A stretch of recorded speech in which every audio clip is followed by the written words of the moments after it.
Hey, good morning. How are you all today? Welcome to American Reversion. Well, did you watch that mess last night? The DNC. Let me get you straight here, or me straight, or something like that. Yeah, the Democrat National Convention. Oh man, I bet most of you didn't watch it. I watched it so you wouldn't have to. You're welcome. It was something to watch. You know, one of the threads that goes through the entire message of what's now the Democrat Party. And that's too bad because I was raised a Democrat like Ronald Reagan and many others were. And as we came to see a changing truth, as we came to see the change of that party into really a death cult, we left it, and it's too bad.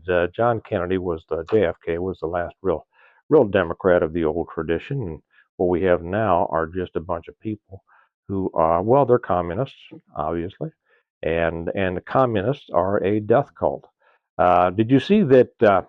Not only do they want us in endless wars, they want to they want to always have a war going on to send a particular portion of society over to fight and die. Isn't that interesting? But did you see that Planned Parenthood was up there at the DNC in Chicago? The the kill center of America, right? Well, not really. I mean, per capita, Kansas City has a higher kill rate than Chicago. Others do too, but Chicago has just been a mess forever, and that's too bad because it's a great city. I used to love going to Chicago, but Planned Parenthood is up there uh, and giving free vasectomies and abortions to anybody that wants one. They have their bus there parked close by, and anybody that wants to kill their baby can waltz right in there. Waltz, I guess with Tim would take them. They waltz right into the bus, get to kill their baby, and leave. And I guess you can do the same for all the males, that they're not men, but all the males that want to go out there and get themselves clipped so they can, satisfy their women bosses. Uh, they can get it too, and and there's a restaurant up there, some diner, some hot dog stand or something that is giving away a free hot dog to every woman who comes in and shows that they have killed their kid. How about that? If that's not something, this I was surprised. I watched the whole thing, and it was, ooh, it was is both disgusting and frightening. And I'm going to tell you in a minute why it should be frightening, not just because they're crazy, but because they could win. Okay, I'm going to tell you why. But watching that mess up there, it shows you everything that has gone wrong with this country, the United States. And for those of you watching in other countries, probably the same things are going wrong in your country as well. I mean, Canada was way ahead of us in craziness. No, well, maybe not way ahead. We're closing the gap. Great Britain, the UK is boy, they're down the road ahead of us, and we're doing our best to catch up with them. Australia, same thing. The entire West is being destroyed from within. It's not those from outside who pose the danger. I know it's the ones from outside who are coming in and causing a lot of the problems, but they're not the real problem. The problem are the ones inside the gates who have opened the gates and used this to come in and destroy us from the inside. So, when I think about the current Democrat Party, it's really a communist party. It's become a communist party, and you need to share this with as many people as you can.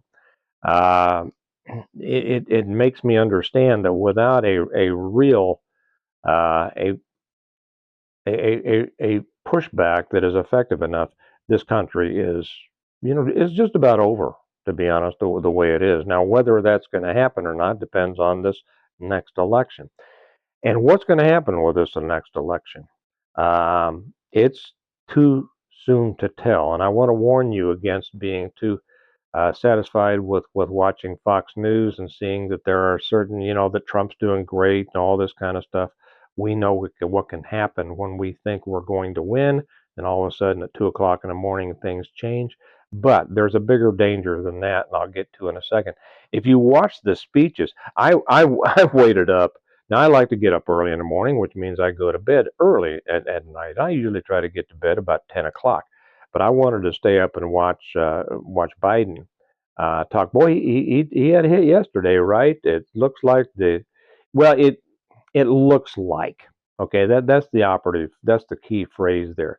Uh, it looks like they're closing in on him and his family crime business with some of the recent revelations, right? And the congressional investigations that are going on, but those could fizzle out just like past ones have that we have had great hopes for. Okay, so I won't get into that.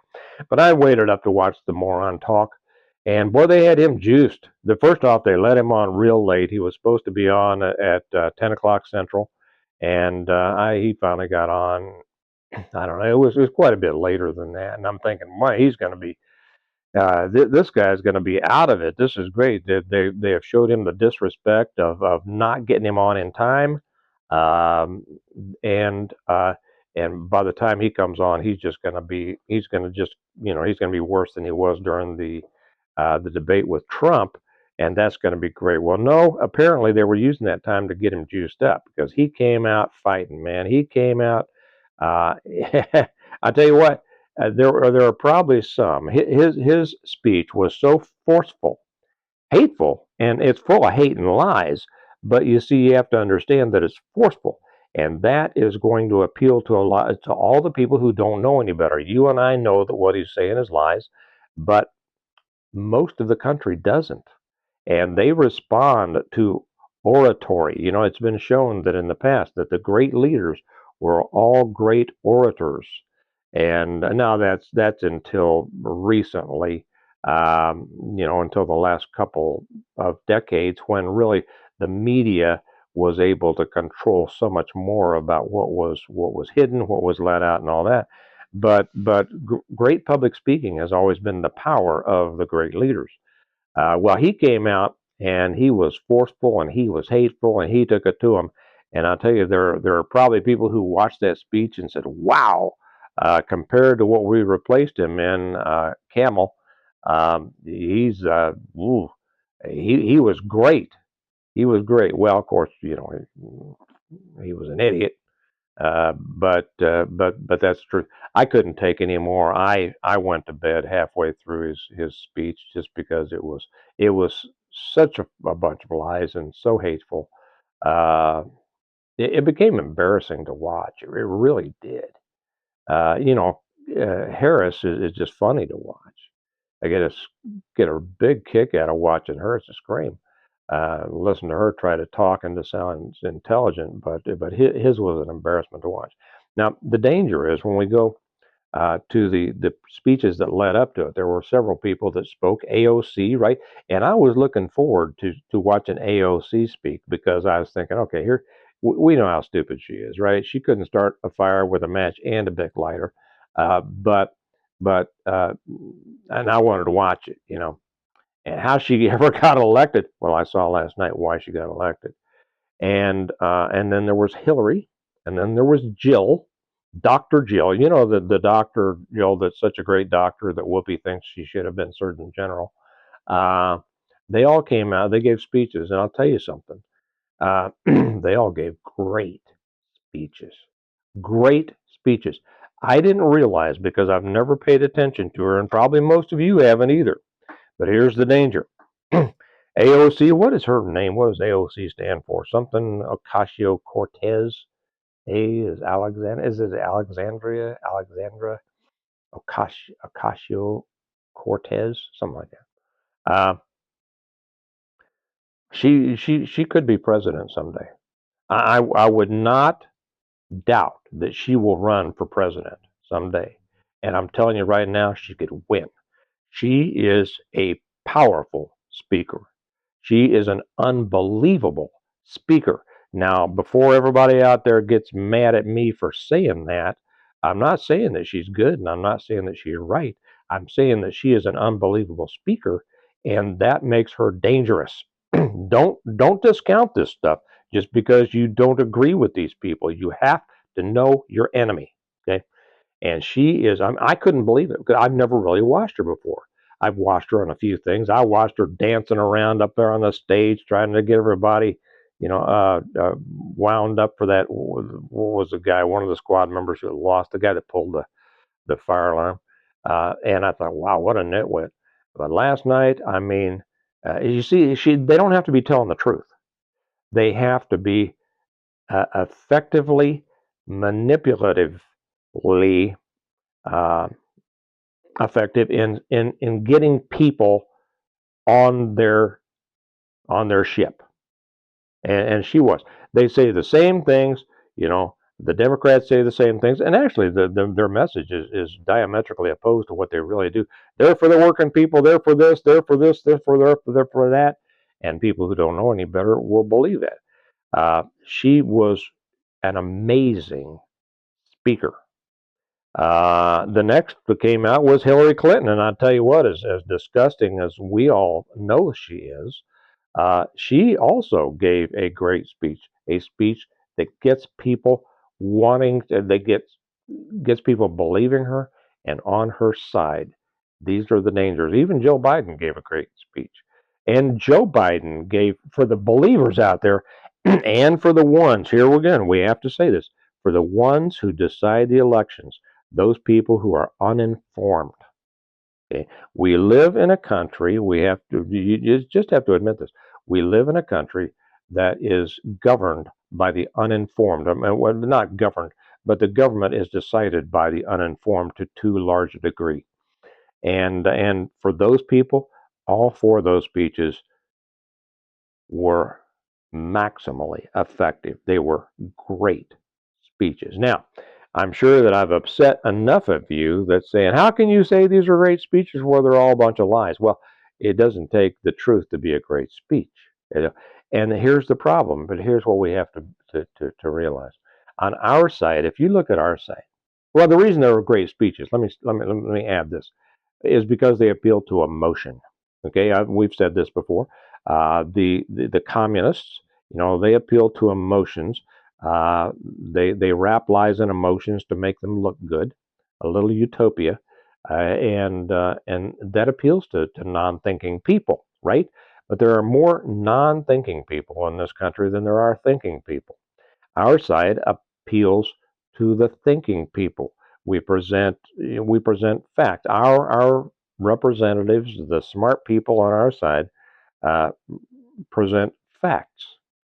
And the reason that people go to movies, fantasy movies. The reason that all these, and I've never seen any of these superhero movies. I mean, the idea of making big movies of grown people, and I don't mean to offend anybody out there. Maybe some of you enjoy these movies. What's this last one that was out there? Wolverine and Deadpool. I don't know what either of those are. I've never seen any of them. I don't know anything about them.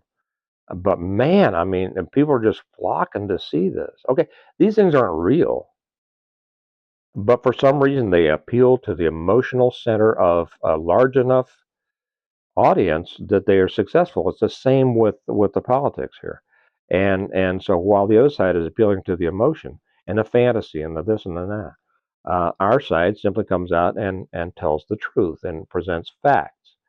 The truth and the facts aren't nearly as as attractive, right, as fantasy and emotion. That's the danger. Now, get ready for there's a real possibility that Harris Waltz could win this thing. Excuse me, I'm almost over this thing, I think. There is a real possibility of that. Don't discount it because they're going to get out there. Well, we got two really smart guys out there in Trump and what's his name, Vance. Very smart guys, and they know what they're doing, and they have the right ideas. They don't have the dynamism. Yeah, we like them because we're intelligent enough to understand what they're saying, right? And so we're saying, "Oh man, that was a great speech there." Well, it wasn't a great speech to the masses like an AOC speech was. Okay, and this is the reason they're keeping Harris off of out of the public because she sucks, right? I mean, she can't put a short sentence together, without it sounding stupid, and they know that. So they were relying on these other people, these surrogates, and marketing and advertising, and all their friends in the media to get it close enough that they can cheat their way across the finish line. We know that. But that's the danger, guys. That our side, it's we don't want to revert. We're not going to revert to lying and things like that. But our people, our side, need to be more dynamic. And I mean, dynamic to the point that it gets those uninformed people. And I know that it's not fair. I know people will come on and say, "I don't care. We can't let those people decide our elections." Well, they do decide our elections. It's not a matter of we can't let them. It's a matter that they do because they're uninformed. What we can do to the best of our ability is try to inform more people. If we can inform more people, then we're going to have a chance. And I'll tell you, this election is the last chance that this country has. If Trump does not get in, this country is over. It's done as the country it was supposed to be. The United States of America may trundle on and stumble on as continuing to devolve into a total communist state, and it will if Trump and Vance don't get in this time. But like I say, the country as it was supposed to be will be over. What can you do? I hope that you will share this video. I hope that you will share all of the things. I hope that you'll express your opinion to people. I hope that you'll try to educate people who may not know. And they can be educated. I put up something on the Integrative Preparedness Patreon site today, and every day over there I put up a little saying or something like that. And today's was a picture of a dog drinking some wine, and it says it's something about the secret to life is good wine. I don't drink wine. I don't like wine. I'll say a good bourbon, and avoiding morons or not dealing with morons. Well, it's hard not to. Somebody put a comment on there. Well, it's hard to dodge morons. There's so much of them. I know, man. It's like trying to dodge the raindrops. There's enough out of them. But but people can be uh, educated, and you need to do it. And I need to do it. I do it all the time that I can. It's not a matter. You can't ignore these people. You can't stay away from them and hope. Well, the truth will out. Well, the truth often doesn't win. Who was it that said that a lie makes its way halfway around the world before the truth gets its shoes on? Was that Samuel Clemens, or was that somebody, Mark Twain, for most of you, or was it somebody else? Whoever it was that said it, it was right. A lie sounds juicy and it gets to going while we're still trying to lace up our shoes. And to be honest, we don't promote these very well. Some do. There are some people out there in the media who promote it well. Rush, when we lost Rush, we lost such a wow, such a resource, such a weapon, such a whatever. We have a lot of smart people on this, but they are very dry. They're very droll. You know, you have to admit that as much as I like Victor David Hansen, he is not mesmerizing to listen to. You have to be intelligent to listen to him, right? You do. And most of the people aren't, the vast majority of people aren't going to do that. Mark Levin. Now, there's a lot that I don't agree with Mark, but, he's a very bright guy. Uh, Charlie Kirk. I mean, that guy is straight up brilliant, but he doesn't appeal to most people. He's not dynamic. Ben Shapiro, all these kinds of people, and I disagree with Shapiro on a lot of things. But most of the people on our side, Hannity, I can't stand listening to Hannity. He's right on most things, but he puts me off, and I disagree with him on most things. So how can that, Jesse Walters is one of the best that's going out there now. But we have lost the people who are able to get out there and really project the message uh, energetically and vibrantly in an attractive manner that will educate the uneducated, the uninformed. And since we don't have a national figure that will really do that like Rush used to do, we each have to do our small parts. So that's my take on it today. I'm going to continue to watch this disaster up there in Chicago, and I know I'll talk a little bit about it each day. But do everything you can because we could lose this one, and if we lose this one, we lose it all. So get out there, educate, share this. Would you share this video with as many people as you can? Little things little things like this little channel may make a difference if you can do it. If you would give it a thumbs up, if you would leave a comment, if you would come over and join us on the Patreon channel, that would be helpful too. And the link is down below. We really appreciate everybody who has been with us on the Patreon channel and supported us on this. But if you're not with us and you can come over and it's $1 a month or whatever you'd like to contribute, but we really appreciate that. But share this video and then comment and do your part. I'll try to keep doing my part because as I always say, this country needs a reversion. I'd much rather have a reversion than a revolution, right? And it needs you to be a part of it. It needs me to be a part of it. It needs all of us to be a part of it. So that's it for me today. What I wanted to share. They are a death cult, and maybe that's something to use when you talk to other people. The Democrats are a death cult. What do you mean by that? Well, then it gives you an opportunity uh, to start talking about it. Okay. Well, you all have a good day. Get involved. Do your part, and I'll talk to you later. Bye bye.